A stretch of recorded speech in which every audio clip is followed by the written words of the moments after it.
let's go ahead and go over here. Oh. All right, looks like they are just starting, so I'm going to do this. Hopefully they can't hear us. And we're going to get straight into it. I'm going to have to update the overlay. So we have, let me, apologies. I'm going to have to double check some stuff here. But yeah, what do you think of these teams here? Oh, Mudsley. Okay, so I know who I'm voting against.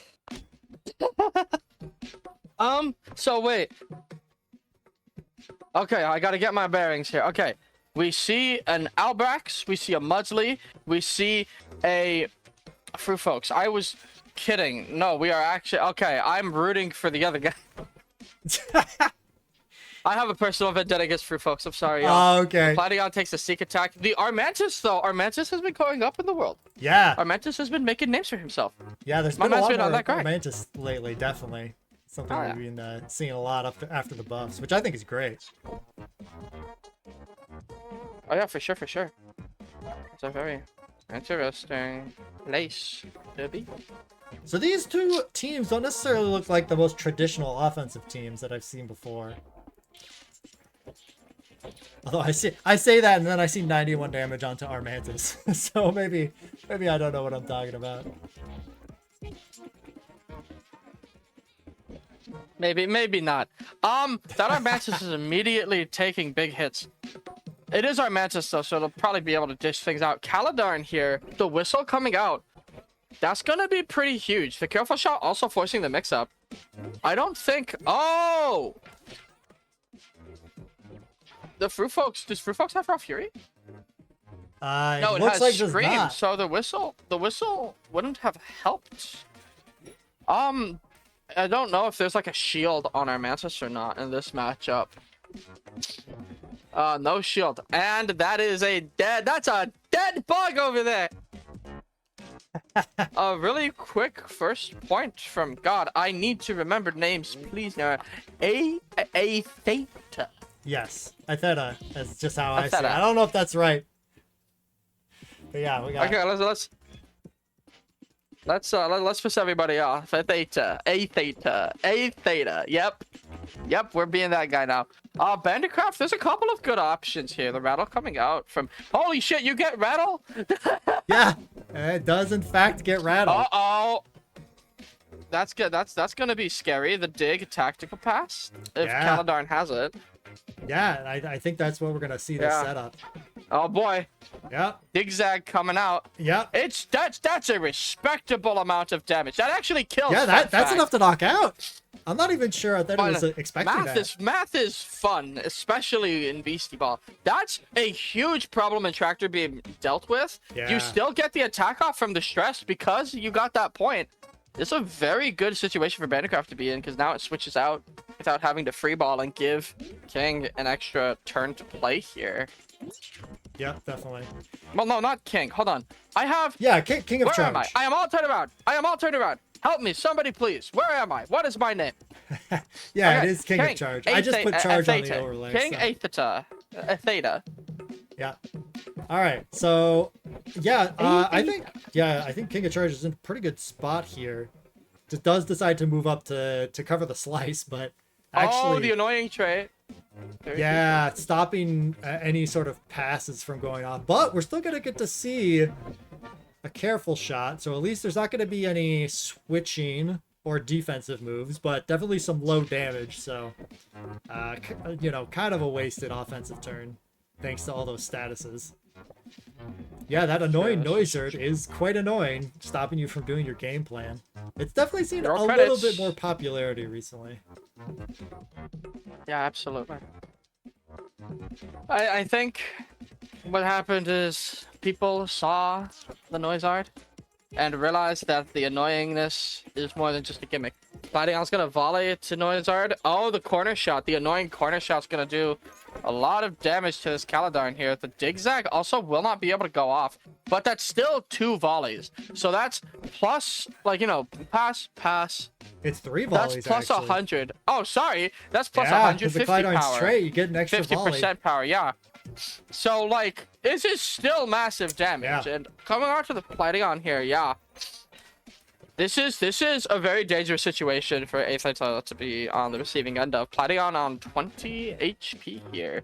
Yeah. While Fufox sits in, switches in. I can't math correctly lately, so I'm not even gonna bother to try and understand why it's 20 and not whatever number I think it should be. Yeah, so we saw the point healing is- come in when the switch happened. Tractor beam, the quick attack, Ooh. dispel coming out. Insane combo. Ooh, The that nerve strike is gonna be do enough, almost certainly. too Yeah. much Look at that, over 100 because of stamina. the charge. Yeah, so I think it's just This those was a good charge decision stacks from Beastieball, stacking yeah. up over time on that Platinum, and then nerve strike, you know, when it was angry, and able to pick up a point, and just like that, it's 2-2. This is the last point for the first game here. That's insanity. Oh, looks like we have the combo of dump and zigzag here, which is a really tricky spot because Aytheta has a weak beastie in, so now it's a guess. Is it a dump or is it a zigzag?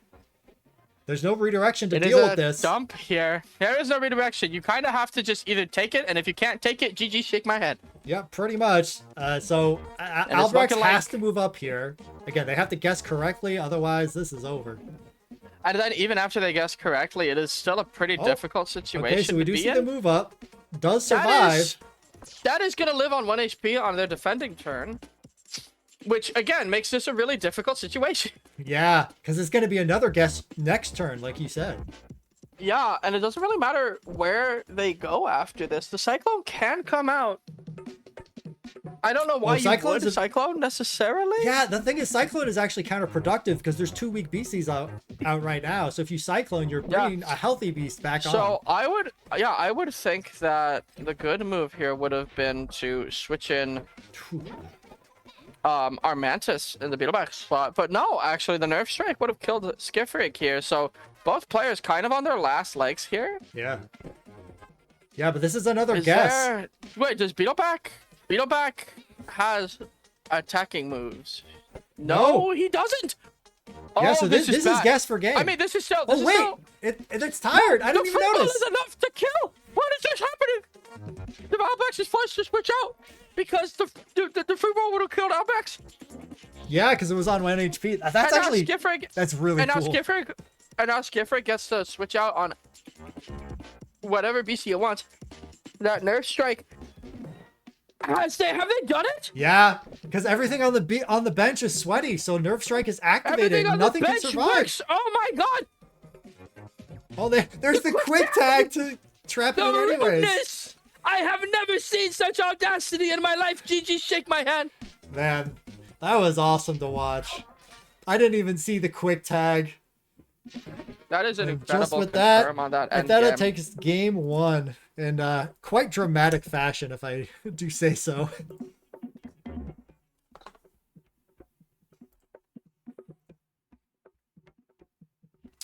And we'll be going into game 2. But yeah, that was another match that really came down to the wire. But like again, there was a couple of things that I missed. I totally missed that the tired there from the. I think it was from the rattle before, again, made it so Skipper couldn't attack.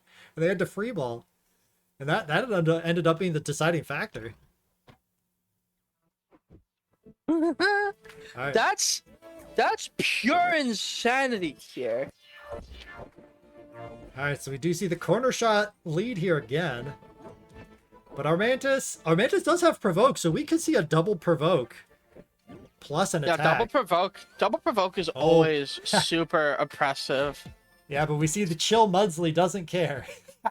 Oh, right. Oh my god, that's right. I didn't even notice that. Oh, you silly goose, Mudsley. That's why everyone hates you. It just does not care. You can provoke me all you want. Yeah, Mudsley's low-key, just kind of a chill guy. Oh. Ooh. Actually, calling out You don't get anything off of that, because the corner shot and the slice. Yeah. May have been going for the Nerve Strike here, but unable to really get anything going now. Yeah, and we're going to see this interesting position to be in.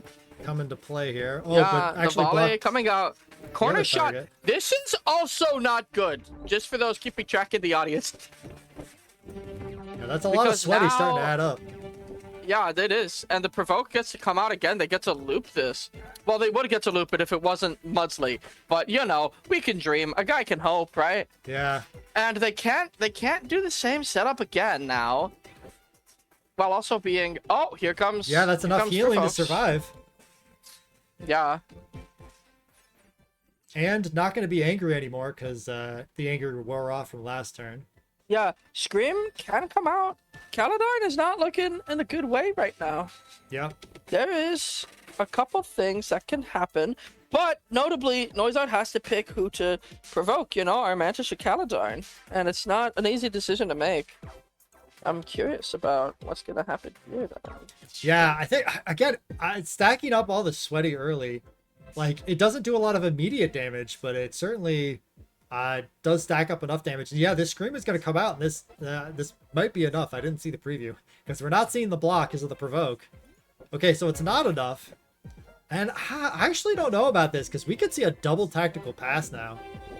I'm not sure Screaming into Clydarn was the best play, actually. Let's see how much damage this Ricochet does. Okay, it does a lot, but there are some safe switch-ins. So let's see what happens. Yeah, we see 82 damage coming in. This bench is not looking fantastic, I have to say. For the side of Aytheta. Yep. It's Yeah, not you, it's me. 2 low beasties. I don't think... Oh, we actually see Albrax quick tag in and get the Dick spell. Was this Nerve Strike enough? No, it's not. Okay. So we see Beetleback. Does Beetleback have any... So Ricochet could come out. I don't know if there's a support move on Beetleback that could be used twice. Oh, we could see double clear field. Okay, and it looks like that is the choice. Get 20 healing down. Not a bad deal. You don't get to get any provokes down, which is a little unfortunate, but this is still a lot of damage coming out. And actually, Aytheta just decides to sidestep. I'm not sure if that's quite as good a decision as it could have been. The tractor beam is on Beetleback right now. This Armantis is going to be in the front, though, thanks to the sneak attack, so it's effectively stuck. This depends on the usefulness of this decision depends on if Plateon is able to sit in or not. I don't remember if I don't think Plateon survives this. That don't work. I think Plateon was below 20. Yeah, it looked like okay, so 18. Yeah, so it actually is Mudsley that comes back in. Hi, Mudsley. Everyone loves you. Yeah. Might be trying to see if they can get away with a heat up here. Oh, rattle everything sets up into the nerve strike. It's so interesting. Yeah. Here's a provoke, by the way. I'm not sure I agree with that, actually. I mean, Ooh. rattle is fine. Oh, no, never mind. This one has an attacking move. No, this is great. Okay, so there is the rattle coming out strategy instead of here. the The nerve clear strike. field as well. Now, there is decisions that have to be made. The Ricochet is going to come out, go into the Mudsley here, heat up the Armantis for, I don't know, dramatic effect. Yeah, I'm actually a little surprised the heat up went into Armantis that was already missing a bunch of stamina as opposed to the Beetleback. But they might expect the Beetleback is a little bit... Beetleback to switch out? crazy. I'm not sure. Well, that's actually exactly what we're seeing. I don't know if Nerve Strike is enough to KO that Armantis, but I think it might be. I guess we're going to have to see. But either way, even if the Armantis does live here, it's going to be on very low stamina. We actually see a clear field come out to get a whole bunch of healing on the bench. Okay, so it was actually decided to go for Rattle instead, but I don't remember if this Banditcraft has traps, but that might be... Oh, no, it's not. Okay. But we do see the tactical pass, and yeah, look how much damage is coming out here. And yeah, this is gonna be another point for King of Charge here. Yeah. And again, this bench is looking not great. Yeah, Like, you're right. Everything on the everything- bench is really low. I mean, something might be able to survive and the there's nothing- serve, this- but not much else. It's like, yeah, it's not. This is not looking in a good way for it's not you, it's me, Aytheta. Yeah. Just in case you watch the VOD later and hear me fucking up your name, I need you to know it's not your fault, it's mine. I'm sorry. We're doing our best. All right. He's doing his best. I'm trying. So we could potentially see some spicy stuff. So if they try to tag Yes. out, which it looks like that's what they're doing. We could see a volley, quick tag. Oh, I was thinking into tractor beam, but it looks like it's actually just corner shot that we see. Trying to start stacking up some sweaty here. And honestly, I don't hate that play. Oh, but yeah, it is dump here. And actually, I think that's game. I don't think there's any way out of this. Yep, and there you go. King of Charge strikes back with a convincing 3-0 victory in the second game here. So we're going to game 3. That is an incredible game 3. Yeah, I mean, this is, again, that was a stark contrast to the first game that was, like, really down to the wire, and Aytheta just made some, like, crazy plays at the end to clutch it. That time, King of Charge was just in charge that whole game. That moral of the story, right? Yep. And I do think, you know, it definitely helped that Armantis was able to set up and, like, really wasn't pressured until, like, halfway through the game. So he was able to just deal out big damage over and over. And again, all of a sudden, Aytheta's bench was just really low stamina. No, this is true. It's the last game of the set, regardless of what happens. The Intimidate will be coming out. I've heard horror stories of this combination. Yeah. Do they have a Cyclone in the back? They do have Caladarn. Yeah, but I don't remember it having Cyclone or not. Yeah, the Provoke comes out, stops the Armantis. Yeah, this is gonna be oh, it's actually not a knockout. It actually survived. I'm kind of shocked. On a 9. I think Caladarn gets Cyclone. 1 second, I have to go Google something. Yeah, but regardless, Armantis is able to survive, so it is Cyclone. Yeah, it does get it. I just don't know if it's on this set. No, it's not on this set. Yeah.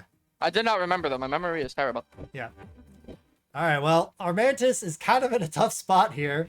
It is still being tracked. Yeah, it's kind of stuck at 9 HP, staring down a firing squad here. It's not the most fantastic place to be. Yeah.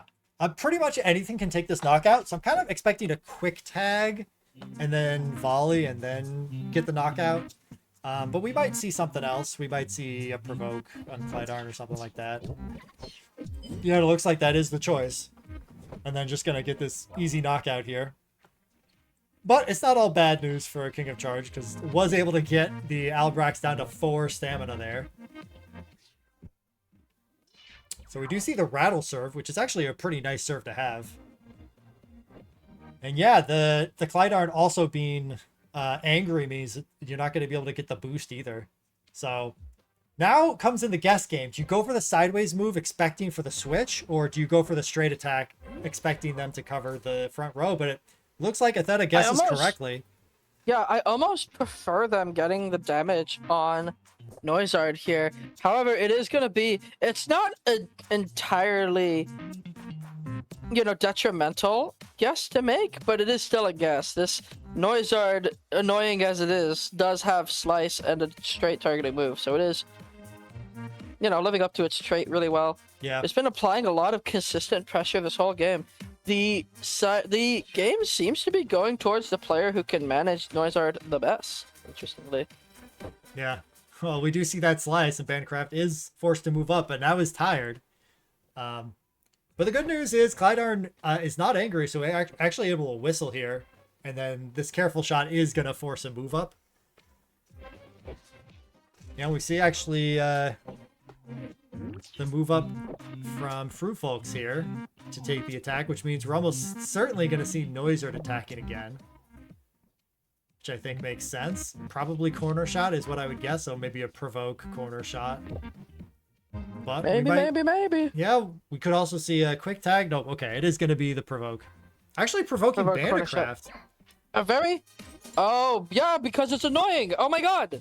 Noizard. Ah, yes. You little piece of shit.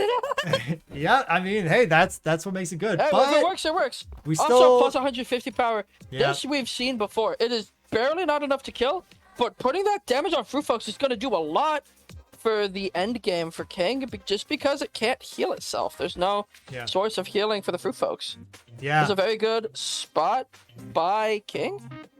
The Caladan is on a timer, but it's not run down too much yet. I'd say it has about 2 more turns before it should start feeling threatened. Yeah. So we don't see a block. We actually see a switch out. So yeah, that Fruit Folk's taking massive damage there. And yeah, I think Aytheta just needs to avoid the situation that happened in game 2 where their entire bench is really low. It even needs to get to the point where if their beasties are getting low, they actually just need to sacrifice one of their low stamina beasties so it can come back with full stamina later. But we are going to see potentially... Oh, we see a locked target. Interesting. I guess trying to cover for a switch or something like that. I'm surprised it wasn't a move up for the extra damage, but I guess it wouldn't have knocked out either way. But yeah, now the problem is Bandicraft is low enough that full focus is online, and we're gonna see the dig tactical pass. Look at these damage numbers. Nothing is surviving from the front. I thought I just gotta give up this point. And actually, give up the point, figure it out. I think giving up this point is worse, actually, because now Fruit Folks never gets to come back in again. Oh, we see the torch pass, though. I totally missed that. Yeah, I did too. Oh my goodness, Caledon is stuck on this field. There's not many good places for Caledon to go right now. Yeah, and his partner is also low, so it's a tough spot to be in. Tactical pass is on Flatwoods as well, I think. Yeah, so we're potentially going to be seeing a good amount of damage from Nurse Strike. There's no tactical pass on Albrax's. Oh no, never mind, we're good. But still, so there's still decisions to make here. Like, our Mantis can hit this field at any time, and it's going to be only slightly miserable. Yeah, they're going to have to get some support move on. Provoke coming on to the Caledon here. It looks like they're targeting into Bandicraft, which is exactly what they do. Bandicraft stays in. Oh, Bandicraft actually stayed. That's a huge call out. Bandicraft stays in. Yeah, Bandicraft would have died if they provoked a Bandicraft. And now all of a sudden, Bandicraft can threaten a gigantic zigzag here. Oh my god. There's a read to make here, depending on the careful shot, but either way, the zigzag coming out, that's going to go for Flatwood. Now remember from last time too, Musley going to take 82 damage. That tractor beam is again off of the field. However, Caledon is at risk here. There's a bunch of ways you could try to neutralize the game state, sort of play to your advantage here. Switch Caledon into Beetleback here, setting up that 50-50 into the Bandicraft here, or rather, I like to call them option select. Yeah. The Bandicraft goes down, and now there's effectively 2 BCs that cannot be on the field, just for the price of 1. Skiffer's going to hit the field for the first time in a very long time this set. Yeah, I like calling it the option select when you lock target one target and then target the other, like attack into the other, because then no matter who switches out, you will hit whoever's remaining. So that's a nice way to guarantee a point. And that does mean Aytheta is up 2-1 here, but again, still has a bit of a concern with, getting to low stamina on the bench. So we do see this Beetleback that has it's still, given this Skifric has dump and zigzag, and given the amount of damage on the board already, this is absolutely a winnable game though. Yeah. For King. There's clear field coming out, doing that bit of chip healing for everyone on the field. Yeah. And I zigzag's gonna be doing its work. Yeah, so we do see heat up here. On the Beetleback is huge for the end game playability. Fruit Folks has 3 turns left, and then there's more accessible healing for everyone on the board. I agree with this, not targeting Platinum. It's tanky enough that you should probably try to strike out whatever's going to come up anyway, and Albrax has low enough mind defense, if I remember correctly. Forcing the Beetleback to take this sweat damage here. There's no escape for this man. Yeah, and I think you might even want to move Platinum up here, because you might need to be able to block to be able to survive next turn, depending on what happens here. And there's also the threat of Cyclone there. I see they're hovering over Cyclone to actually get this Noizard in instead. But they are about at the same amount of stamina, so it's not all bad news. That's true. So doing a little bit of damage, but getting the angry is pretty good too. Yeah, there's also that. That's a scary situation to be in, the zigzag here.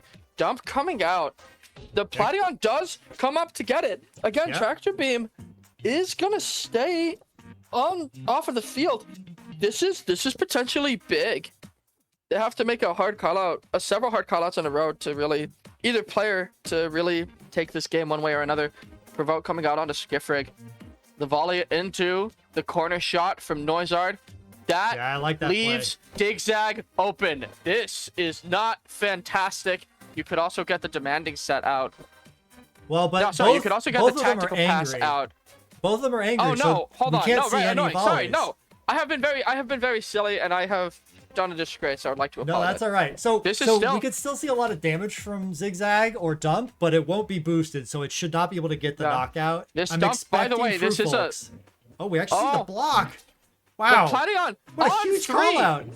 taking that as far as it could go, and then some. The nerve strike is gonna make waves. Oh my Yeah. goodness. There's not many good places for this Gifrick to go then. Yeah, it's Walking got to back be into just the back field, up. provoking the Banditcraft here. Back up with the nerve strike. 94. 94! The full focus coming out. This could be the downfall here, because Banditcraft's going to be on 45 after this turn. It's enough for another really difficult call out to make. Walk up, volley into the Zigzag. Yeah, Frufolks comes in on the first slot, yeah. heals up the Noizard. Oh, this is a difficult endgame scenario. The Yeah. board's only getting better for Aytheta. It's not you, it's me. Yeah, I mean, I totally agree. I think Aytheta's been able to turn it around. Again, it was looking pretty bad there until Frufolks actually came back from being drained on the bench. But now all of a sudden, also being able to buy another turn on their Plateon with that block, it's a fantastic play. And yeah, now is really in the driver's seat. There's not too much that can switch in, and it's going to be a 50-50. Yeah, it's insanity here, yeah. They really have to make this decision. I think Banditcraft is a better slot just because it doesn't live. Oh my god, but the corner Wow. shot playing for consistency here is Yeah. insanity. Not even going for the knockout, just saying, I think might I be- can win a long game. This could be huge. If they had the Ricochet, if Banditcraft had Captain here, this entire endgame looks so different. But Yeah. they don't, and it doesn't. The only option is to attack the Frufolks here. Yeah, we see the, The torch pass again. comes out. Plateon, that has to be GG's because nothing else can take the Banditcraft slot. Yeah, everything is just so low stamina now that it should be just a, I believe, double volley nerve strike, and I believe that should be it. I don't think anything can survive. So, That's game. So that's Yeah. game. That's so it. as That's long as match. Aytheta sees GG's. it, which I have to imagine they do. Yep, you Shake see my the double hand. volley. And there's the nerve strike. All right. Good fun to be had by. Good fun to be had by all everybody. Yeah. Monster Block at least comes out. And at just a really close game, 3-2, but Aytheta does win game 3 and therefore Incredible. wins the set. Incredible gameplay from both sides.